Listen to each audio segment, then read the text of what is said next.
Hi friends, అందరికీ good evening. ఎలా ఉన్నారు అందరూ? నేనైతే చాలా బాగున్నా, మీరు కూడా బాగున్నారు అనుకుంటున్నాను. ఈరోజు పెరుగు వేస్తున్నాను. ఇది పిండి రుబ్బేటప్పుడే తీద్దాం అనుకున్నాను కానీ కుదరలేదు, ఎందుకంటే రోట్లో రుబ్బాను. ఒక గ్లాసు మినపప్పుకి ఒక గుప్పెడు బియ్యం వేసేసి ఇట్లా మెత్తగా రుబ్బుకున్నాను. ఇప్పుడు ఇది పెరుగు ఇది వడలు ఇట్లా అరిటాకు దొరికిందనమాట చిన్నది, దాంట్లో వేసి ఇదిగోండి డీప్ ఫ్రై చేస్తున్నాను. చూసారా?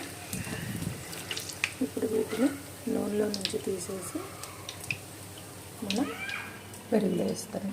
ఈ పెరుగు ఎలా అంటే ఒక ½ లీటర్ పెరుగు తీసుకొని దాన్ని కొంచెం ఒక చిన్న గ్లాస్ వాటర్ పోసేసేసి బాగా ఇట్లా సలక ఉంది కదా, సలకంతా బాగా తిప్పేసి ఇంకొక టీ గ్లాస్ వాటర్ పోసేసి దాన్ని పోపు వేసుకున్నాం. పోపు అంటే ఒక 5-6 స్పూన్లు ఆయిల్, పోపు గింజలు, మినపప్పు, పచ్చనిపప్పు, ఆవాలు, జీలకర్ర, కరివేపాకు, ఎండుమిరపకాయలు, కొంచెం ఇంగువ వేసి ఆ పెరుగులోనే కొంచెం ఉప్పు వేసేసి ఇట్లా పల్చగా చేసుకోవాలి.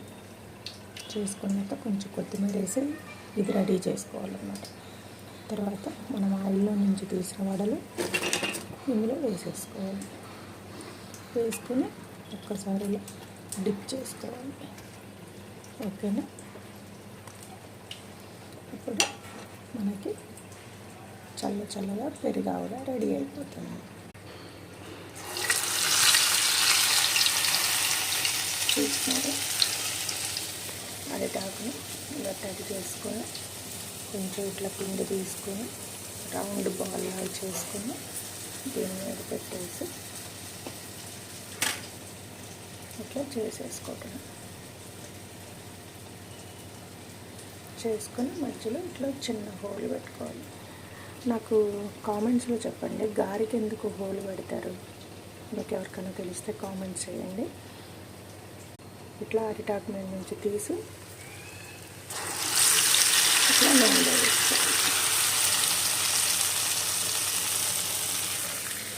ఓకేనా? మన పెరుగు కూడా రెడీ అయిపోయింది. మిగిలిన పిండి కూడా చేసేసుకుంటే పెరుగు కూడా అయిపోద్ది. ఈరోజు మాకు డిన్నర్కి ఇదే.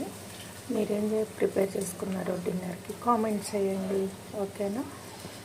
పిల్లలకు హాలిడేస్ కదా, ఏదో ఒకటి తినాలని అడుగుతారు కదా, మీరు కూడా ట్రై చేయండి.